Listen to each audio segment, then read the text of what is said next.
Hello and welcome to our program. This year, the Watkins Museum of History is partnering with the Dole Institute of Politics here in Lawrence on a series that we call America at 250.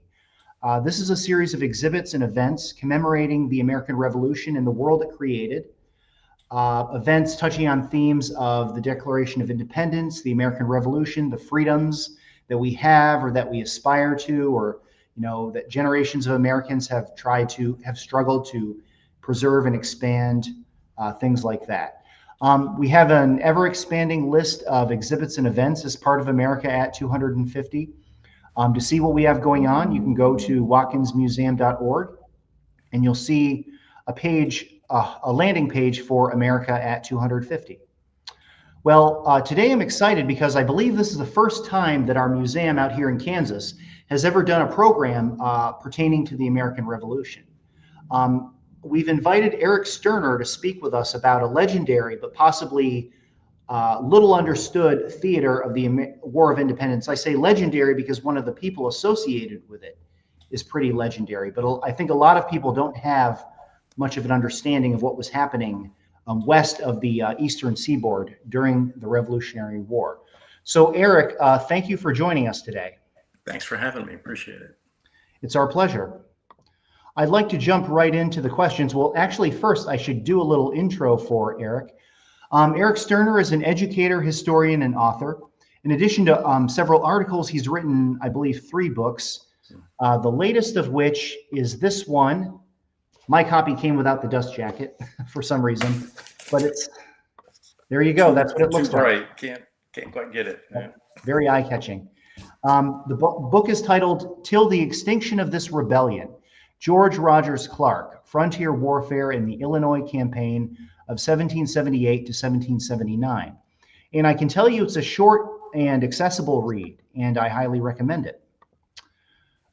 Eric, so let's just jump right into it. How did you become interested in the Revolutionary War? And I know that's probably a pretty broad question, but how did you become interested in this time period specifically, and then even more specifically later on, George Rogers Clark?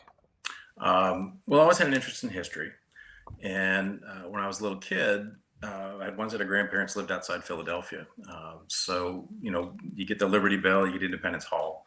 My great-grandparents lived in Valley Forge, and we went there to go on hikes. So as a little kid, I got exposed to that part of the story, and it stuck with me.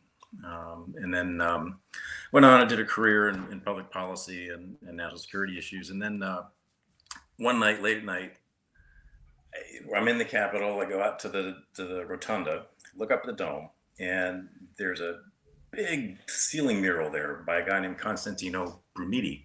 It's called the Apotheosis of Washington, and sometimes it gets described as Washington in a bathtub. He's there like a Greek god. But I looked up and I wondered what he'd think of us now, because we were coming up on, I guess it was about 240 years at that point. So I decided I wanted to find out, and I started going back to look at the Revolution, started studying it sort of on my spare time, my free time, a little bit more intensely than I had. And I guess I just sort of really dug in around 2015. And I actually grew up west of the Appalachians. So I knew kind of who George Rogers Clark was. I knew some of the stories from that area. And so my attention just sort of went back to it because I figured enough people were writing about Valley Forge and Virginia already. So that's how I ended up looking at George Rogers Clark and the war west of the Appalachians.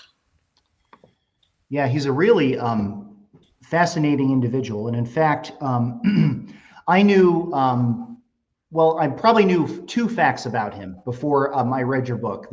Before I saw the PBS series that came out late last year, that he led this epic campaign, in the West, Western theater of the American Revolution, and then this very, notorious incident at Fort Sackville, which we will surely get into. And I was, reintroduced to his story last year when this very high-profile PBS series came out, The American Revolution, with Ken Burns and his collaborators. And it is really obvious from the series, from the tone of it, that they're seeking to challenge these traditional ideas and conceptions of the American Revolution. And I thought that its portrayal of George Rogers Clark it struck me as being in some ways like highly negative. They almost portray him as like a psychopath or something like that. I'm wondering, what are your impressions of how the series interpreted Clark and the events in the theater of war where he served? Well, I guess a couple things. When it comes to Clark personally, they sort of they bought into a sort of a 21st century caricature, which I think is unfortunate. And that 21st century caricature is sort of this bloodthirsty guy, and that is in a lot of ways a reaction to the 19th century and early 20th century caricature of George Rogers Clark as this conquering hero. And of course, neither one is accurate. I thought that they really, frankly, butchered the Illinois campaign. I hate to say it that way, but the way they described it, Clark goes off to the Mississippi and the Illinois country, which is this area bound by the Kaskaskia River in the north, or the Ohio River in the south. Kaskaskia River, the south, is something called the American Bottom, which is this little stretch of land on the east bank of the Mississippi, roughly between St. Louis and the mouth of the Kaskaskia River. And he goes out there, he does conquer it, for lack of a better word. And then they take a break from Clark. And then they say that he sets off to conquer or invade Indian country in 1779 and starts with a post at Vincennes, which is on the Wabash River at the western border of Indiana now. Mm-hmm. And they sort of make these two separate events. And the reality is that they're all part of one large campaign for Clark and his men. He had done a strategic analysis in his head, where basically he was in Kentucky in 1774 is when he got there as a surveyor. 1775 he's there, and Native Americans are attacking Kentucky all through this period. In 1777 it really ramps up, and he goes through a strategic analysis in 1777. He says, if Kentucky is centrally located, and from Kentucky we can threaten the British in Detroit and their entire hold in the west area west of the Appalachians. And he says, the way I'm going to do that is I'm going to attack the source of British power. Ultimately, that's Detroit, but I'm going to weaken it by attacking the Illinois country, because he's under the impression that Detroit is supported by the Native Americans, communities, the French communities in Illinois. So he thinks that he can sort of do an indirect approach, and by taking the Illinois country away from the British, deprive them of the support they need to maintain themselves in Detroit. That all gets completely left out. The second thing that I think really bothered me was this notion that Clark is setting off in 79 to invade Indian country. I think that was the way they put it. Nothing really could be further from the truth. Again, he's focusing on defending Kentucky by attacking the Illinois country. When he conquers, which is a word I don't like to use, but it's one that's easy off the tongue, I guess, the Illinois country, he conquers Vincennes.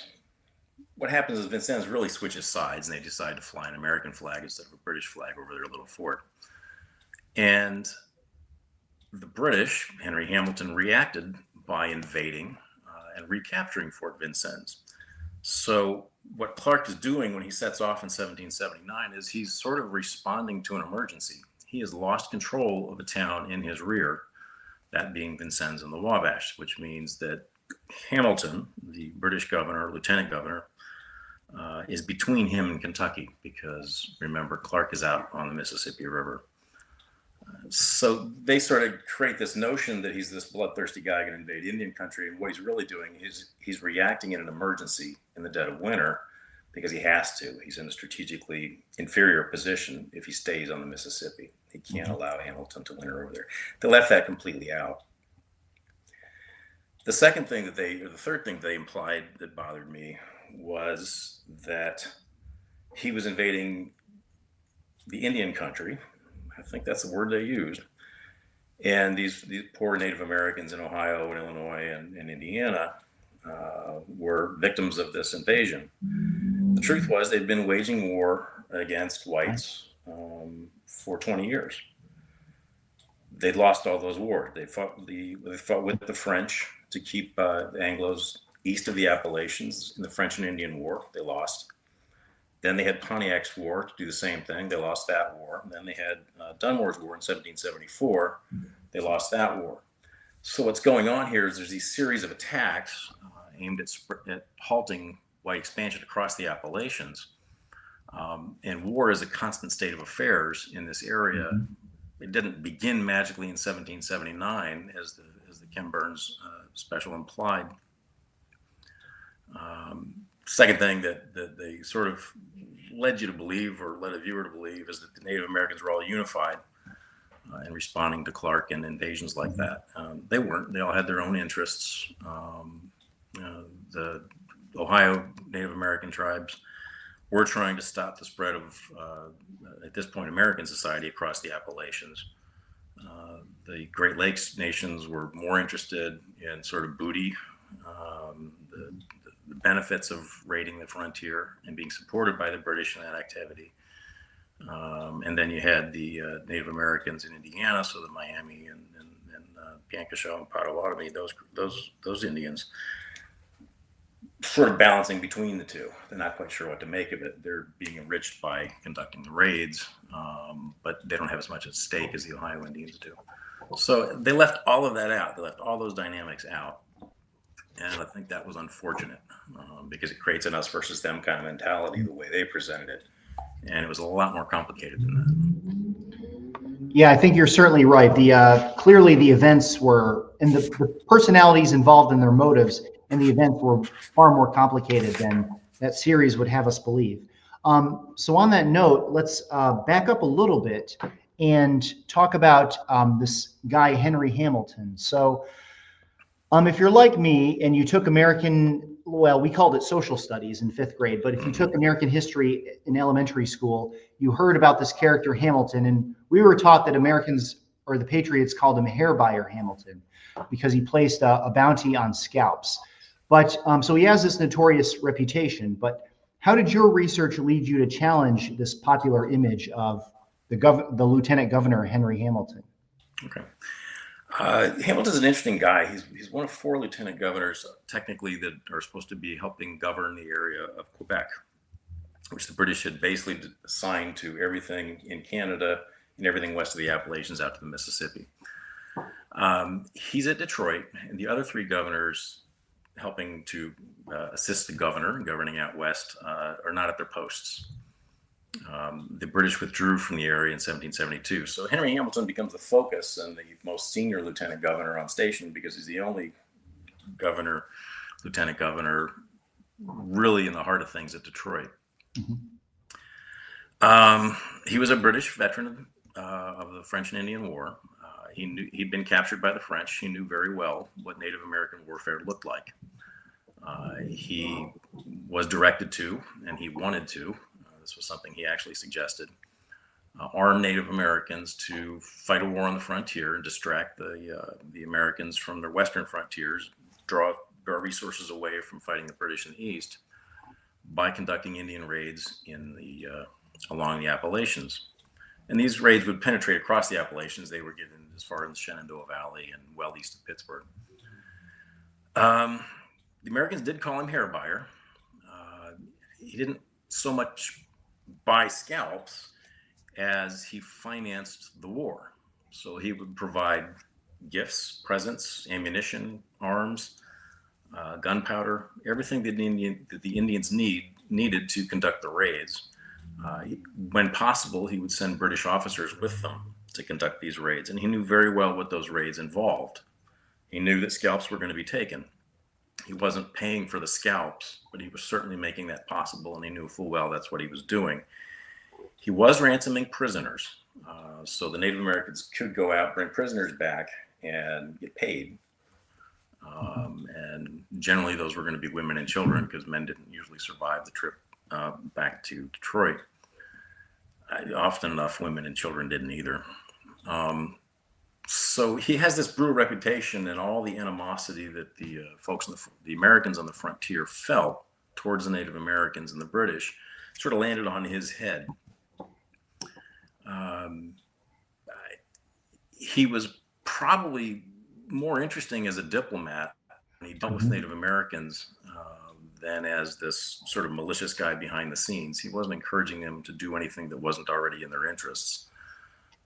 As I mentioned, they'd been fighting this war for generation at that point. There's a scene that I really liked that I put in the beginning of the book, where he gets his orders to go ahead and start this Native American war on the frontier, and he gets all these different tribal leaders together in Detroit, and the Americans assumed that the Americans, by Americans I mean the rebelling colonies, although they have made themselves the United States at this point. They all assumed that he's pulling all the strings and directing them where to go. But what you see in Hamilton at the beginning is he's actually a very good diplomat. He's very careful not to force an issue because he knows he can't do that. The Americans didn't always understand that, and certainly the British didn't always understand that farther east. Now, this involves a lot of alcohol, involves a lot of long speeches, but the Americans accused him of actually putting on a war paint and a bonnet and doing a scalp dance around the fire. It was all propaganda, but he certainly did engage with them as equals, which was really kind of remarkable for a British officer at that point.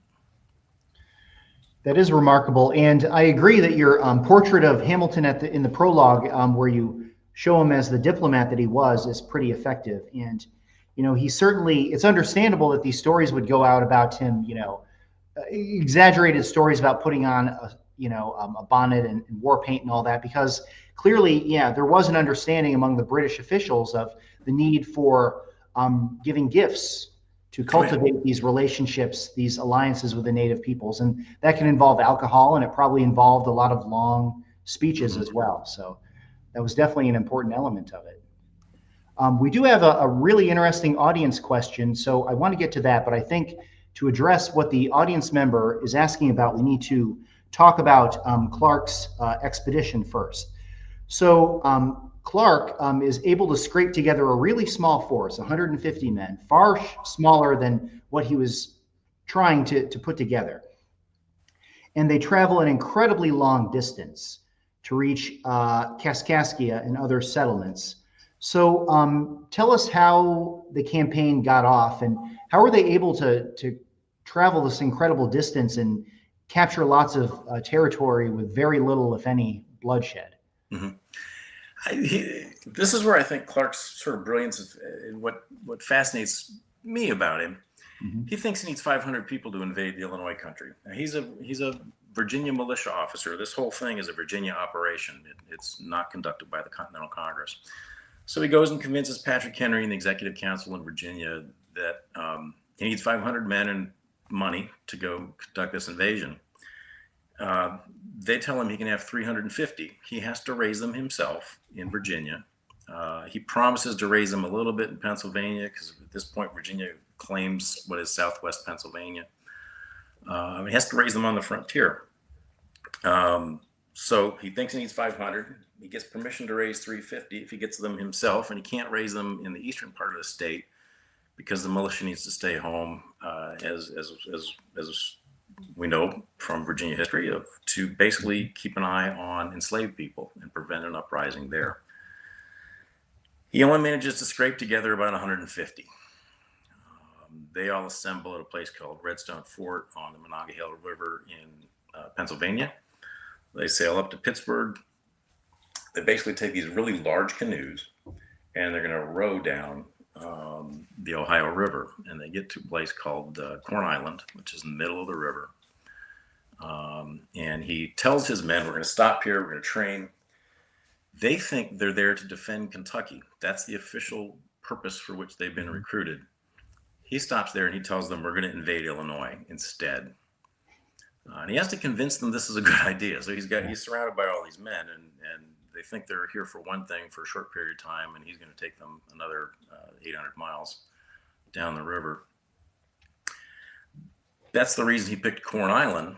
It's in the middle of the river. He figured they couldn't desert so easily. He gets most of them to go along. He gets a few reinforcements from Kentucky. He's got about 175 guys. They're going to go down to a place called Old Cherokee Fort. It's an abandoned fort on the Ohio River, close to the mouth of the Mississippi, but not quite. You can march overland to this place I referred to called the American Bottom. It's this little stretch it's this little crescent of really fertile land along the eastern bank of the Mississippi. If you want to put it on a map now, it's probably starts in the north under the tarmac at the St. Louis airport, and then runs down to the mouth of the Kaskaskia River, a little bit farther south than that, because the Kaskaskia River the Mississippi has moved into the Kaskaskia River bed since then. He shows up and he's looking at a place called the American Bottom. And these are French villages. They're culturally French. They've been there about 100 years. They're intermarried with the local Native American tribes. These are the Kaskaskia, the Wea, and the Illinois. The British have abandoned these guys. They pulled out of the West in 1772. It was too expensive to maintain. So these communities have their own militia, and they're flying a British flag, but they're really French. Clark shows up in the middle of the night at the largest one, which is Kaskaskia. It's about 1,000 people. Remember, he's got 150 men. Mm-hmm. He rushes into the middle of town. He breaks his men into 3 groups. Some of them are going to patrol the outskirts of town in the middle of the night, prevent anybody from coming and going. One group, which includes Clark, is going to make a beeline for just an old Jesuit house. It's a stone building in Kaskaskia, and sees the local commandant. The local commandant is a Frenchman who had been a commandant for the Spanish a few years earlier. And the rest of once he's got that guy, basically he thinks he can control the command element of the militia. And then his men are going to run through the streets of the town, raise a ruckus, and tell anybody who steps out of their house they're going to be shot. Then they're going to go door to door and start disarming everybody. So he's using surprise. He's using intimidation. He wants his men to appear very violent and threatening. And he's going to scare the living daylights out of everybody. And he succeeds wildly in doing just that. They're all terrified of him. And they think they're going to be sold into slavery, because this is what has happened in frontier warfare, both whether whites are waging it or Native Americans are waging it. He lets them down easy. He gets them all worked up, and then he lets them down easy the next morning. He says, you can stay here. You can conduct your business. I'm not going to break up your families. I'm not going to seize your property. You can continue practicing your faith, which is Catholicism. All you got to do is swear an oath of allegiance to Virginia and the United States. And so they all think this is a great idea. And basically they do that. They switch sides. He uses the exact same tactics up and down the American Bottom, all the way up to a town called Cahokia, which is about where the St. Louis airport is. And all these towns think it's great, and they're happy. They don't care whose flag flies. And Clark is in town with 150 mean-looking men, threatening all kinds of havoc. They send a delegation out to Vincennes, the locals do. Clark sends some spies with them, and the French community in Kaskaskia, spiritually led by a man named Father Pierre Jabot, who was a missionary, and this is part of his charge, goes out to Vincennes, and the people in Vincennes, again at the western border, what's now Indiana, say, it sounds good, and they switch sides. And eventually that fort's going to be defended by like 5 people. Plus the local militia. So he's using surprise, he's using intimidation, he's appealing to these folks' self-interest, because he says life will be better under Virginians. You can elect your own government. You don't have to pay any taxes to those old nasty British folks. And I'm going to buy a lot of your stuff, so you'll have business plenty, and Virginia will pay the bills. So they think this is a great idea, and basically they switch sides. So that's how he manages to pull it off without actually hurting anybody in the summer of 1778. Yeah, it's quite remarkable. It kind of seems like he was a master of psychological warfare, Hmm. especially on the frontier, because as you tell the story in the book, he kind of grew up on the frontier and he really understood how warfare was conducted. This vicious warfare that was conducted among the different native and European peoples on the frontier, and he understood the power of fear, Oh frankly. yeah, yeah. It's for whites living in the area and on the frontier, fear is palpable, and they learn to live with it. Clark's born near Charlottesville, which is I think in Albemarle County in Mhm. Virginia, where UVA is. When the French and Indian War starts, they move east to get away from raids. Yeah. So he's got a large family, and fear is pretty common in Virginia during the French and Indian War. It's where George Washington got his start, by the way. And I told a story in the book about one of Clark's men, a guy named Joseph Bowman. Bowman was part of a large family that lived in the Shenandoah Valley, and their neighbors were all killed. So Joseph, I think, is like 12 at this point, and his neighbors are being, raided and their houses burned and butchered rather brutally, because that's the nature of frontier warfare. And again, regardless of the race of people practicing it, it's whites are doing the same kind of thing. So fear is a real element. There's a great letter by a Frenchman whose name I can't pronounce properly, who describes it as you just sort of imagine these communities living in a state with PTSD. Because of the stress that they're constantly living under. So he understands fear and he uses it. And the thing worth remembering is he's only 26. So he's his whole life, his whole adult life has been this way. Yeah. Knowing his background, thanks to your book, really puts a different perspective on a lot of his actions, I think. Doesn't necessarily make you want to condone what he did, but it does help you to understand some of it better. Speaking of which, so Clark and his small band get to Fort Sackville, where Lieutenant Governor Hamilton is stationed. So the events that happened at Fort Sackville are especially notorious. So what happened there, and what were Clark's real motivations for what he did, opposed to what the legend might have us believe? Right. So as I mentioned a little earlier, he rushes back to Fort Sackville after Hamilton captures it. So Clark captures the Illinois country, or takes control of it in the summer of 1778. Henry Hamilton's at Detroit. At this point, he's trying to raise a large Indian army to attack Pittsburgh. He gets ordered. He tells the governor that apparently the Americans have invaded the Illinois country. I really want to attack Pittsburgh. And the governor says, "Sorry, you got to go attack the Illinois country and get it back." So Hamilton really leads this remarkable campaign in the fall to do just that. It turns out it's easier said than done because there's only 5 guys in the fort. So they hand it back over to Hamilton. Clark finds out in the dead of winter that Hamilton has recaptured Fort Sackville. Can't leave him in the rear, so he makes a snap decision that his best option is to attack. Part of his approach in psychological warfare in the Illinois country has been sort of, again, to appear ruthless, to be aggressive, to be audacious, to use surprise and intimidation, the threat of violence to get what he wants. And he thinks nobody will expect him to attack in the dead of winter. And he's right. So he leads this march across Illinois in just one of the worst floods that you've probably seen. Something we're not familiar with anymore in that part of the country. It's before the Army Corps of Engineers got a hold of the rivers. And Illinois is flat, so water doesn't drain very fast. He gets to Vincennes. They surround Fort Sackville. He does some marching to appear to be the vanguard of a much larger army.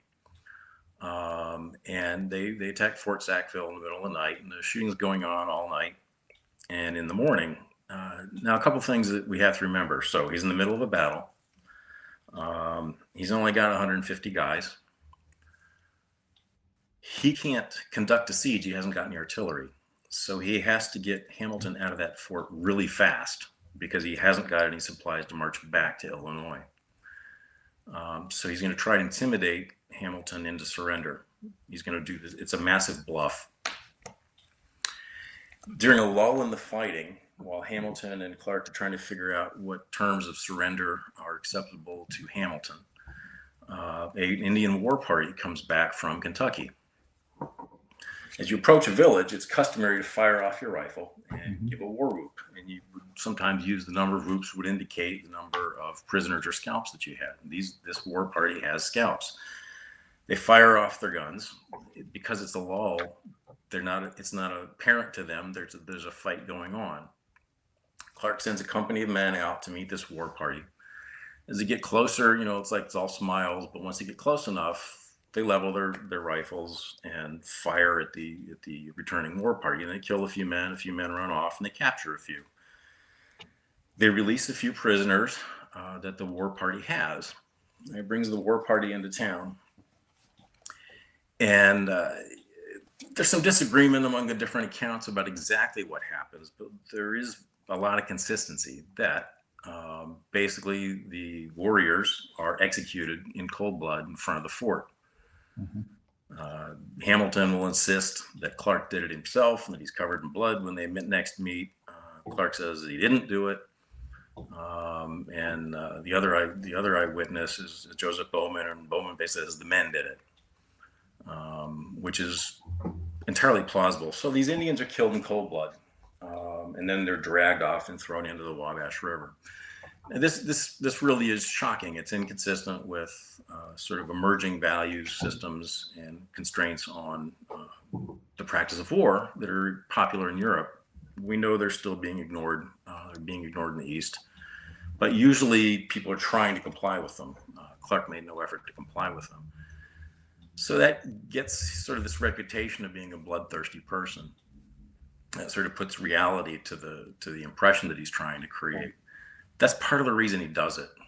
He is trying to create an impression because he's got to get Hamilton out of the fort fast. And one of the levers that he has, he's been telling Hamilton that if you don't surrender to me now and trust me to show mercy, my men are going to come storm the fort. And if they storm the fort, they're going to do nasty things to you because they've all suffered from Native American raids in their communities. So it's a very calculated violence that doesn't make it subtly more or less moral, but it is entirely consistent with the way that war was fought on the frontier. Again, regardless of race, Native Americans did the same thing, whites had done the same thing, and they'll do it again many more times, and vice versa, as the war unfolds. So they left that out of the PBS special completely. They left out the fact that there was a battle, and they left out that these executions were pretty commonplace. And I think that kind of context really does create the wrong impression, or gives a misleading impression about the way the war was fought in the West. Yeah, I think you're right. And on the subject of context, we had a good question from an audience member. They said, can you draw comparisons between Clark's campaign to the Sullivan-Clinton expedition? It seems both were reacting to Indian attacks on the frontier. And as someone a native of upstate New York who grew up near the Mohawk Valley, I'm familiar with the Sullivan-Clinton expedition. And, this whole issue of, the ruthlessness of frontier warfare suddenly is a big issue in that particular campaign. So talk to us about these, what the comparisons were between these two events and what they were reacting to. So when the war starts, both the British and the Americans wanted Indian neutrality. Yeah. They wanted Indian neutrality for a couple of reasons. They wanted to contain the war to the east. And early in the war, we have to remember, the Americans hadn't declared independence yet. They still wanted a status inside the British Empire. So it was best if the Indians stayed out of it. That changes in 1777. The British decided a new strategy because they have not done well in 1775 or 1776, even though they've captured New York. So they're going to invade from Canada. General Burgoyne is going to come down the Champlain, the Lake Champlain Valley, and then switch over to the Hudson Valley and come down. They're going to meet up with some other soldiers at Albany. They're going to cut New England off, but Burgoyne doesn't have enough troops, so the British make a strategic decision to employ Native Americans as active raiders, and basically enlist them as essentially kind of light infantry, for lack of a better way to put it. It's controversial in Britain because they all know full well the way that Native Americans wage warfare, that it's on civilians, that they don't engage in stand-up combat very often. So when the Iroquois join the war that way, they start their own civil war. I think it's there's 6 nations in the Haudenosaunee, and they go 4-on-2, I think. The 4 nations remaining with the British and 2 joining the Americans.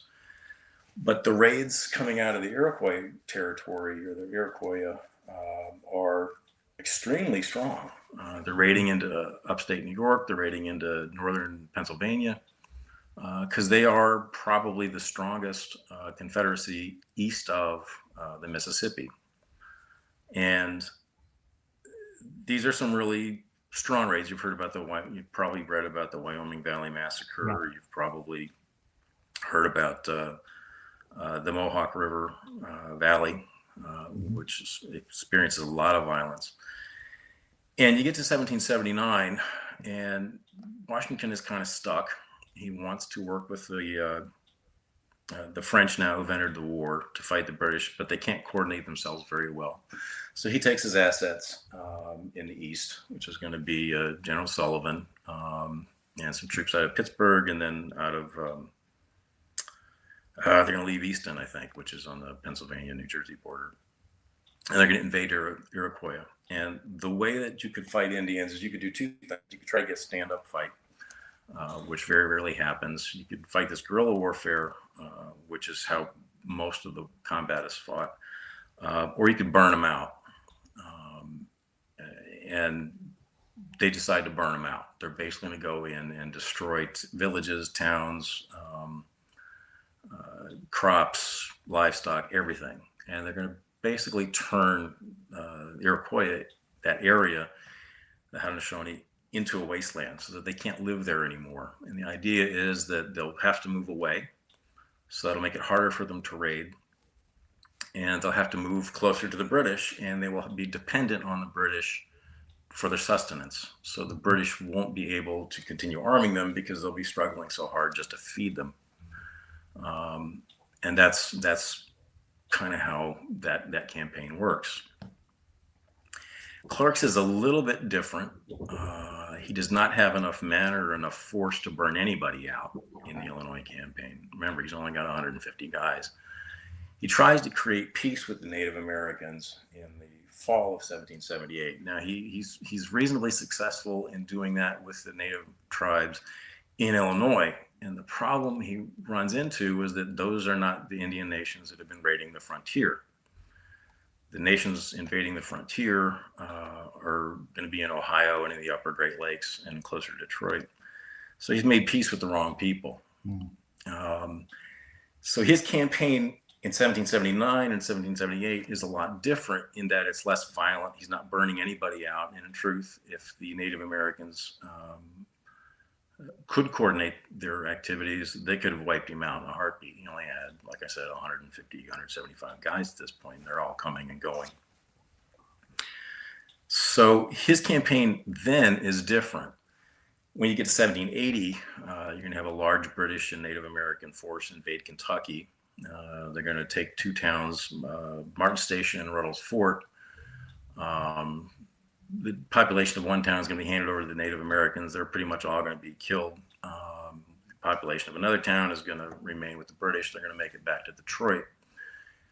Clark is on the Mississippi. He rushes back to Kentucky, and then he's going to lead a campaign into Ohio. This is a retaliatory campaign, and this is going to look a lot more like the Sullivan campaign, where the purpose here is to burn the Shawnee out, which were some of the more active raiders into Kentucky because they're closest. And that campaign, yeah, they're gonna burn towns, they're gonna burn crops, they're gonna pull up orchards and kill livestock anywhere and anywhere and everywhere they encounter it. And the point of that is much like it was in the Sullivan campaign, to drive them away from the border. Right. So it seems like no matter where you are on the frontier in the order of magnitude of the forces involved, there's definitely a calculated ruthlessness often at work in targeting the other side. So what was the ultimate significance of the campaign that's the main focus of your book, the Illinois campaign of 78 and 79? So what was its significance to the outcome of the Revolutionary War, and why should we remember it today? Well, I'll cheat a little bit. One reason to remember it is I think the largest dome memorial east of the Mississippi that's not the Jefferson Memorial is the Clark Memorial at Vincennes. It's huge. Go take a look. So the federal government decided in the 1930s it was going to guarantee you never forget it. The traditional interpretation through the late 1800s and early 1900s was it secured the area for the United States at the Treaty of Paris. It basically gave the Americans claim to all the British land claimed out to the Mississippi. Whether that's true or not, the British had sort of already given up on the area in 1772. The Virginians were the ones maintaining the campaign or conducting the campaign, and they had kind of withdrawn a lot of their resources by the end of the war, but you still had a claim. So you could argue that it gave the Americans a reason, made that claim to all that territory out to the Mississippi reasonable. Tactically, it was brilliant to go 1,000 miles with 150 men and take control of an area away from the British without killing anybody in 1778 was just remarkable. And that's part of what drew me to the campaign.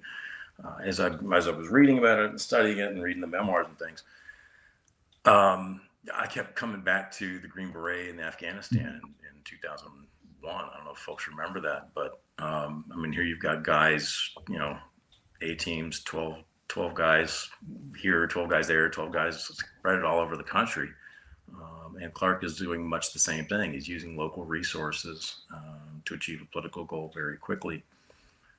So that kind of is remarkable, and I think it's one of the more remarkable, I don't want to say adventures, but dramatic tales or stories that comes out of the war. I'd put it up there with crossing the Delaware and taking those kinds of risks. Probably less important than that, but in terms of the experience of the people who were engaged in it. So I kind of remember it that way. Like I said, it was something that clearly a lot of folks between the Appalachians, the Mississippi, and the 1800s, they're looking around, they're building a new sort of cultural, new American myth, new American story, new American persona. George Rogers Clark fit it. And so he became very popular at the end of the 1800s and through the early 1900s with folks like Teddy Roosevelt and historians at that time trying to sort of build this new national story. Because, here you go with the plucky American against the odds is achieving all these incredible things against those odds. And I think that's the reason it got remembered. And I think, unfortunately, we've tended to forget it the last few decades. Yeah. Well, you certainly are doing your part for us to get us to remember these really interesting events. And, as I mentioned before, the book is it's a quick read. And for being such a short book, you do have quite a stacked cast of really fascinating personalities like Hamilton and Clark and Joseph Bowman, who you mentioned. So I encourage everyone to read your book. And Eric, I assume you can find your books in all the usual places, Amazon, Barnes & Noble website. Yeah. The other two they're all a couple of years old now, but you can get them through Westholme. They have a discount if you want to go directly to the publisher. But yeah, you can order through Barnes & Noble. You can get them on Amazon. And probably any bookstore you walk into can order it for you if they don't have it. Yeah, and on that note, for our local audience, I checked, and the Raven Bookstore here in Lawrence, you can order this book through their website. So that'll be good to know for the people watching us locally. All right, so Eric Sterner, thank you very much for taking the time to share your expertise with us tonight. Thank you. Yeah, thank you. And thanks to all of you for joining us. So we'll see you next time. All right.